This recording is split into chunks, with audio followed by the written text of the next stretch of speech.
excerpts from Chronicles of a Liquid Society, written by Umberto Eco, read by Mumbles Undertone McFlurry Breath. Selection chosen at random.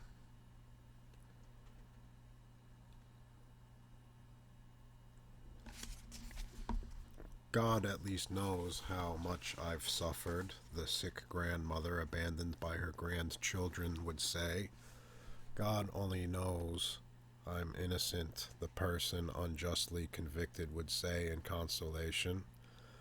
God knows how much I've done for you, the mother would say to the ungrateful child. God knows how much I love you, the abandoned lover would shout.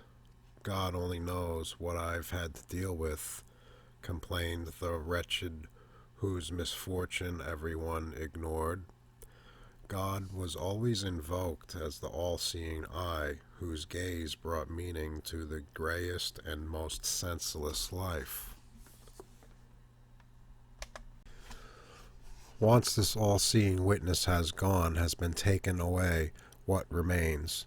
All that's left is the eye of society, the eye of the other before whom you must reveal yourself so as not to disappear into the black hole of anonymity, into the vortex of oblivion, even at the cost of choosing the role of the village idiot who strips down to his underpants and dances on the pub table. Appearance on the television screen is the only substitute for transcendence, and all in all, it's a very satisfying substitute. People see themselves and are seen in a hereafter, but in return, everyone in that hereafter sees us here, and meanwhile we too are here. Think about it. To be able to enjoy all the advantages of immortality, albeit swift and ephemeral, and at the same time to have a chance of being celebrated in our own homes here on earth for our assumption into the Empyrean. The trouble is that recognition is ambiguous. We all hope that our merits or our sacrifices or whatever good qualities we have are recognized. But when we appear on the television screen and people see us afterward at the local bar and say, "I saw you on television last night," they are merely saying, "We recognize you." In other words, we recognize your face. And that's a different proposition altogether. I tweet, therefore I am. I am not on Twitter, not on Facebook. The Italian Constitution allows me not to be. But there is evidently a false Twitter account in my name, as there seems to be for other well-known people. I once met a woman whose eyes brimmed with gratitude as she explained how she read me all the time on Twitter and sometimes corresponded with me, reaping much intellectual benefit. I tried telling her that it was a false me, but she gazed back as though I were telling her I wasn't really who I am. If I was on Twitter, then I existed. Twittero ergo sum. I wasn't too worried about trying to convince her, whatever she might have thought of me, since she was evidently pleased with what the false echo was telling her, and this whole business was hardly going to change the history of Italy, nor that of the world, nor my own for that matter. At one time I regularly received large dossiers from someone who stated she also sent them to the Italian president and other illustrious figures in protest against a person who was persecuting her. She was sending them to me, she said, because each week in my L'Espresso column I came out in her defense. She therefore interpreted everything I wrote as relating to her personal problem. I never tried to contradict her, as it would have been pointless, and her own grave paranoia would have done nothing to solve the Middle Eastern crisis. Eventually, because I didn't reply, she turned her attention on someone else. I've no idea who. The opinions expressed on Twitter have no relevance, since everyone is talking, those who believe in the appearances of Our Lady, of Medjugorje, those who go to fortune tellers, those who claim that September 11th was planned by the Jews, and those who believe in Dan Brown. I'm always fascinated by the Twitter messages that appear at the bottom of the screen during television shows. They say anything and everything. Twitter is like a village or suburban bar. You hear the village idiot, the small landowner who reckons he's being persecuted by the tax authority, the local doctor who resents not getting the post of professor of comparative anatomy at a big university, the passerby who has already had too much grappa, the truck driver who talks about the beautiful woman he has picked up on the highway, and occasionally there is someone with a few sensible ideas. But it all ends there. Barroom gossip has never changed international politics, and it was only the fascists who worried about it and banned the discussion of high politics in bars. On the whole, though, what the majority of people think is reflected in the statistics that emerges at the moment when, after due reflection, they vote, at which point they ignore what's been said at the bar and vote for the views expressed by someone else.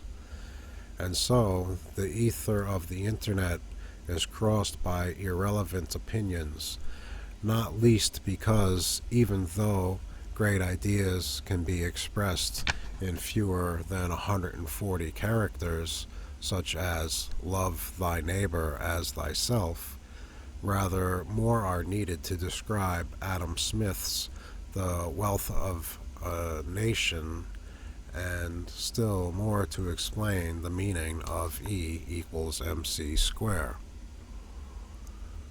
Then why is Twitter being used by leading politicians who could simply send out a press release and be quoted in newspapers and on television, reaching also the multitude who aren't connected to the internet?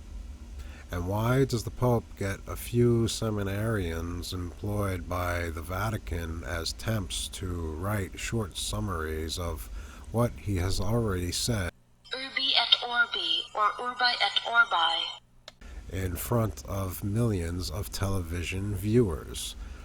Frankly, I don't know. Someone must have persuaded them that it all helps to stir faith among a large number of web users, but then, apart from politicians and the Pope, why does anyone else use Twitter? Perhaps to feel important. The loss of privacy. Privacy is one of the problems of our time. It concerns more or less everyone. Privacy means roughly, very roughly, that we are all entitled to go about our business without the rest of the world, and, in particular, agencies linked to the organs of power, knowing what we're doing. There are, of course, institutions that try to protect privacy, and so it's all the more worrying that it's possible out there to discover through our credit cards what we've been buying, which hotel we've stayed at, and where we've dined. The same is true with telephone tapping, except in cases where it's essential for identifying criminals. Indeed, Vodafone has recently warned that agents from every country can find out more or less secretly whom we are telephoning and what we are saying. Privacy, therefore, seems a right that each of us should want to defend at all cost, to make sure that we don't find ourselves in a world of Big Brother, the real Big Brother, where the universal eye can monitor all that we do or even think. But the question is whether people are really concerned about privacy. At one time, the threat to privacy came from gossip. The fear of gossip, or the washing of dirty linen in public, came from the impact it had on our public reputation.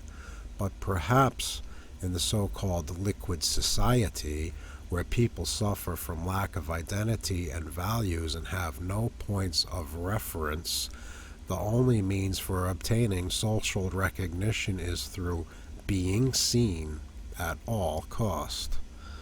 And so a woman today who goes out and sells herself, who at one time would have tried to keep her vocation hidden from her family and neighbors, perhaps by describing herself as an escort, happily performs her role in public and even appears on television.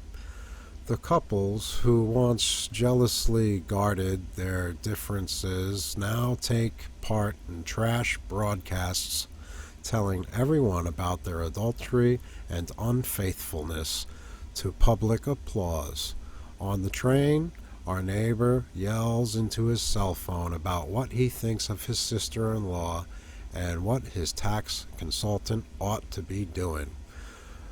Those under criminal investigation, instead of withdrawing to the countryside until the wave of scandal has died down, now generally prefer to appear in public with a smile on their face, since it's better to be a dishonest celebrity than an honest non-entity. A recent article by Zygmunt Bauman in La Repubblica reported that the social networks, especially Facebook, instruments for keeping an eye on other people's thoughts and emotions, are being used by the organs of power, but with the enthusiastic endorsement of those taking part. Bauman also talks about a confessional society promoting public self-exposure to the rank of the prime and easiest available, as well as arguably the most potent and only truly proficient proof of social existence.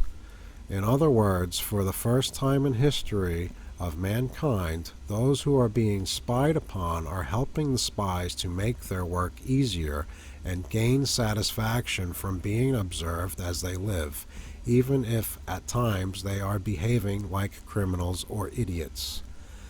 It is also true, as soon as everyone is capable of knowing everything about everyone, and everyone identifies with the sum of the inhabitants of the planet, the excess of information can produce only confusion, noise, and silence. But this ought to worry the spies, whereas those being spied upon think it's a good thing that their friends, their neighbors, and perhaps their enemies know their most intimate secrets, as this is the only way they feel themselves to be a living and active part of the social body. 2014. The old and the young. The average lifespan. I wonder whether many Italians remember this poem by Emondo de Amicis. Beauty is not always cancelled out by time or marred by toil and fervor. My mother is 60 and past her prime, yet more beautiful, I think, than ever. It's a hymn not to female beauty, but to filial devotion, a devotion that ought now to be shifted toward the bounds of 90 years, since a woman of 60, provided she's in good health, is still lively and active, and with a little plastic surgery can look 20 years younger. Yet I remember asking myself as a child whether it was right to go on living beyond 60, since it would be terrible to end up weak, dribbling, and senile in an old people's home, And thinking about the year 2000, I imagined with Dante in mind that I might live to 70 and therefore till 2002. But it seemed such a remote conjecture, since rarely at that time did people reach so venerable of an age. I was reminded of this a few years ago when I met Hans Georg Gadamer, who was then 100. He had traveled a long way for a conference and was tucking into his meal with gusto. I asked him how he was, and he replied with an almost mournful smile that his legs were getting creaky. I felt like thumping him for his cheerful impudence. Indeed, he remained in excellent health for another 2 years. We continue to think we are living in an age when technology is making great strides forward each day. We wonder where globalization will eventually lead us, but less often do we consider that the greatest advance achieved by humanity is the prolonging of the average lifespan. After all, the idea that mankind could control nature was once vaguely understood by the troglodyte who managed to make fire, not to mention our more advanced ancestor who had invented the wheel. Ideas about the future construction of a flying machine were put forward by Roger Bacon, Leonardo da Vinci, and Cyrano de Bergerac. The prospect of increasing the speed of travel was apparent from the invention of steam power. The advent of electricity could be foreseen back in the days of Alessandro Volta, but people for centuries had been dreaming in vain about the elixir of long life and the fount of eternal youth. In the Middle Ages there were excellent windmills, still good today for producing alternative energy, but a church was the place for pilgrims looking for the miracle of reaching the age of 40. We landed on the moon more than 30 years ago and cannot yet get to Mars, but at the time of the lunar landing, many people of 70 had reached the end of life, whereas today, heart attack and cancer aside, it's not unreasonable to reach 90. In short, the great progress, if we want to call it progress, has been in the field of life expectancy more than in the field of the computer. Computers had been heralded by Pascal's calculating machine, and Pascal died at the age of 39, which was then a good age. There again, Alexander the Great and Catullus died at 39, Mozart at 36, Chopin at 39, Spinoza at 45, St. Thomas Aquinas at 49, Shakespeare and Fichte at 52, Descartes at 54, and Hegel at the ripe old age of 61. Many of the problems we face today result from the extension of the average lifespan. I am not talking about pensions. The enormous migration from the third world to Western countries is surely due to millions of people hoping to find food, work, and all that cinema and television promise. But they are also hoping to reach a world in which people live longer, and in any event to escape from one where they die too young. And yet, though I don't have the figures at hand, I believe the amount we spend on geriatric research and preventative medicine is infinitely lower than what we spend on military technology and information. Yet, we know more than enough about how to destroy a city and how to move information around cheaply, whereas we still have no exact idea about how to reconcile collective well-being, the future of young people, global overpopulation, and the prolongation of life. Young people might think that progress is what allows them to send text messages from their phone or fly at low costs to New York, but the amazing fact and the unresolved problem is that they plan, if all goes well, to reach adulthood at 40, whereas their ancestors became adults at 16. Certainly, we have to thank the Lord or our lucky stars that we are living longer, but we have to regard this not just as a self-evident fact, but as one of the most dramatic problems of our time. I think Michael Serres is the finest philosophical mind in France today, and like every good philosopher, he can also turn his thoughts to current affairs.